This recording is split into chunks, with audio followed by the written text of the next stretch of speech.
Welcome to Shredding Illusions to Find Realities. I'm James Sanders. This segment is Illusions of Poll Data, Manufacturing and Manipulating Public Opinion.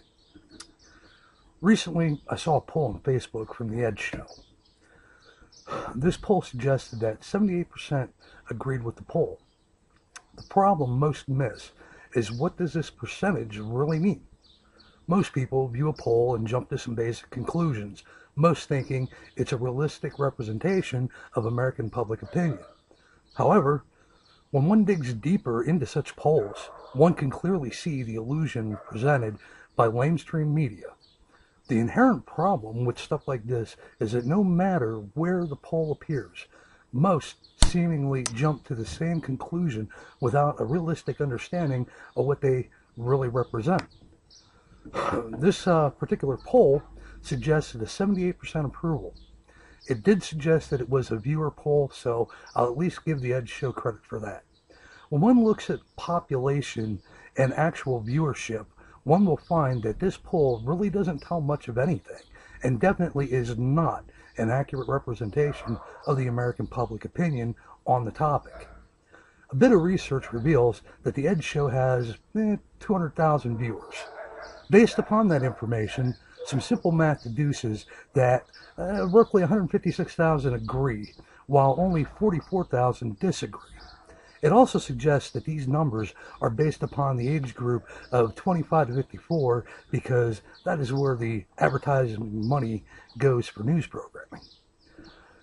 To keep this fair, let's look at USA Census data for 2011, which we find on the USA Census Bureau website. According to their downloadable XLS, and only using the 25 to 54 age groups, a little math deduces that total population of the U.S. for that age group is roughly 127,136,655. Based upon these findings in math, what does it tell us? First, let's look at the 200,000 MSNBC Ed Show viewers as compared to total USA population. As a percentage, only 0.001% of the total USA population of that age group even watches the Ed Show on MSNBC. Not such a great USA population representation, is it? If not even 1% of the population watches the Ed Show, then that should pretty much tell you what that supposed 78% approval means, and that's giving Ed the benefit of the doubt that it's real numbers from a real poll of their viewers. I don't think we need to say much more about this data trying to suggest to people that they're not normal if they don't agree with the 78%, given that 78% isn't even honestly 1% of the total population. Moving on to the psychological side of this, there are three potential viewers: those that agree, those that disagree, and those that couldn't care less. However, it's clearly designed to evoke an emotional reaction given the content matter. Those that agree are justified because they are part of the in group, the normal group, because mob rules say it's okay. Those that don't agree are not part of those groups. If they want to conform, then they'll feel different because mob rule says they should think otherwise. Peer pressure and manipulation are the tools of the conditioners so that we feel awkward or different for being original or against the status quo. Most of us have at least spent 12 years within a system of conformity known as the school system that pushed us to conform, fit in, or risk peer pressure and punishment.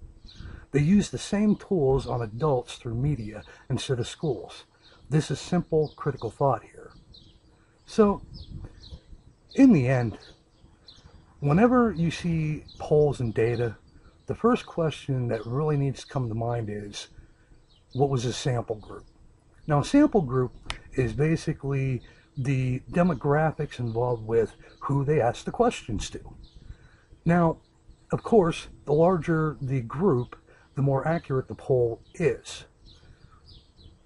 The problem, a lot of companies will also use different demographic geographies in order to try to collect data because of their agenda. Say, for instance, they do their polling at a Walmart in any given city, where the predominant portion of that population is, say, Republicans. They're obviously more than likely going to have different answers as opposed to if they would have done the same questioning in an area that was predominantly Democratic. So these are the little games that they play. So that's why it is always very important to know what the polling demographics are, because without knowing the polling demographics or the numbers involved, really the polls in these things, they don't say much.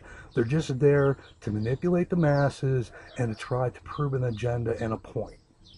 So just something for everybody to keep in mind when you see those little polls skipping across the screen on news outlets, or some meme you see on Facebook or whatever.